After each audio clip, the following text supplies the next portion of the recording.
लोग बोलते बाबा जी तुम नौजवानों को भड़काते हो, तो क्यों नहीं भड़काओ नौजवानों को? एक बार बताओ, पूरे देश के इतिहास में आज तक एक भी 50 साल के बुजुर्ग का नाम बताओ जिसको फांसी हुई हो? हुई क्या? एक का नाम बताओ। ये दिल्ली में बैठकर चिल्ला रहे हैं, बाला साहब पे भी चिल्लाएंगे, नरेंद्र मोदी पे चिल्लाएंगे, इन पे चिल्लाएंगे, संघ पे चिल्लाएंगे, ये सांप्रदायिक हैं, हमने देश को आजादी दिलाई। पर मैं चैलेंज करता हूं पूरे देश के और पूरे प्रदेश के, शिंदे साहब से सोनिया गांधी से लेकर यहां के मुख्यमंत्री तक, एक कांग्रेसी का नाम बताओ जिसको फांसी हुई हो। मैं चैलेंज कर रहा हूं भाई साहब। मैंने तो आरटीआई में पूछा, पूरे देश में तुमने देश को आजादी दिलाई, लेकिन एक कांग्रेसी का नाम बताओ जिसको अंग्रेजों ने फांसी दी हो। अंग्रेजों ने केवल लाठी नहीं खाई, डंडे नहीं खाए, केवल मक्खन और अंडे खाए हैं। लेकिन समस्या है, इस देश का नौजवान भगत सिंह क्यों नहीं बनना चाहता? इस देश का नौजवान शिवाजी क्यों नहीं बनना चाहता? इस देश का नौजवान फांसी क्यों नहीं खाना चाहता? नौजवान को गाली देना आसान है, लेकिन कहूंगा दोस्तों, पूरे जीवन में महात्मा गांधी ने कभी एक डंडा खाया? बोलो हाँ या ना? नहीं खाया। जिन्होंने पूरे जीवन में डंडा नहीं खाया, उनके नाम से हमने 1 से लेकर 1000 तक के नोट चलाए, लेकिन जिस भगत सिंह ने फांसी खाई उसके नाम से हमने 100 का नोट का चित्र नहीं छापा। हमने शिवाजी के नाम से 50 का चित्र नहीं छापा।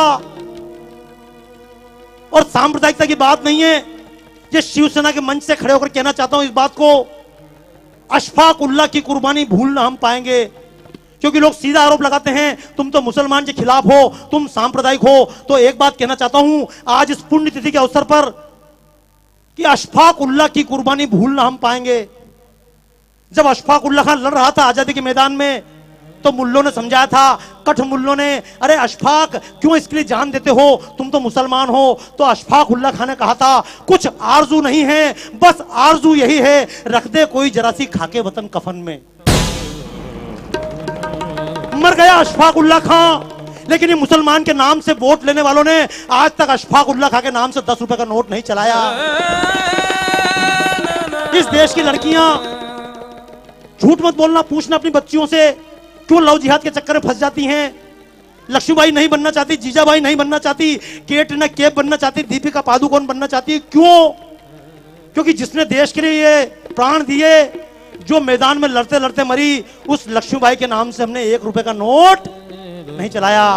तो दोस्तों, मैं तो एक बात कहता हूं, सरकार नोट भगत सिंह के नाम से चलाए या ना चलाए, हमारे दिलों में छपना चाहिए या नहीं? कितने लोग तैयार हैं? तैयार हो? एक बात, क्यों आप लोग जा नहीं रहे वापस यार? मैं चक्कर में 25% निकल जाऊं, निकलोगे क्या? अच्छा सुनो, देखो एक बात बताऊं, जब भगत सिंह को फांसी दी जा रही थी, मैं शब्द बोल रहा हूं, मैं जब बोलता हूं मंच से, कारण समझ लेना, मेरी जितनी प्रदर्शनियां सब विदेशों में लगती है। राजू निवल जी से बात चल रही थी, बाबा जी आपकी प्रदर्शन लगाएं, तो मैंने कहा मेरी प्रदर्शनी भारत में नहीं लगती। बोले क्यों नहीं लगती है? मैंने कहा जब भारत में कोई बात बोलता हूं तो लोग बोलते तुम सांप्रदायिक हो, और जब अमेरिका में खड़े होकर बोलता हूं तो लोग बोलते बाबा जी आपने हमारी आंखें खोल दी। तो कारण समझना दोस्तों, जब महात्मा गांधी ने लॉर्ड इरविन से बातचीत की थी, समझौता हुआ था, तो लोगों ने कहा था महात्मा जी, भगत सिंह ने किसी की जान नहीं ली है, संसद भवन के कोने में बम फेंका है, किसी व्यक्ति पर नहीं फेंका। आप भगत सिंह की माफी के लिए बात करो, शर्त रखो, भगत सिंह को माफ करो। तो महात्मा गांधी ने कहा था, ये भगत सिंह, ये अशफाक उल्लाह खां, ये क्रांतिकारी, ये चंद्रशेखर आजाद, ये क्रांतिकारी आतंकवादी हैं। तो मैं भी एक बात कहना चाहता हूं, अगर भगत सिंह आतंकवादी थे तो मैं भी आतंकवादी हूं। और ऐसे आतंकवादी देश के कोने कोने में पैदा करना चाहता हूं। क्यों? अगर भगत सिंह की तरह आतंकवादी देश में पैदा हो जाएं, तो अफजल और कसाब जैसे आतंकवादी दिखाई,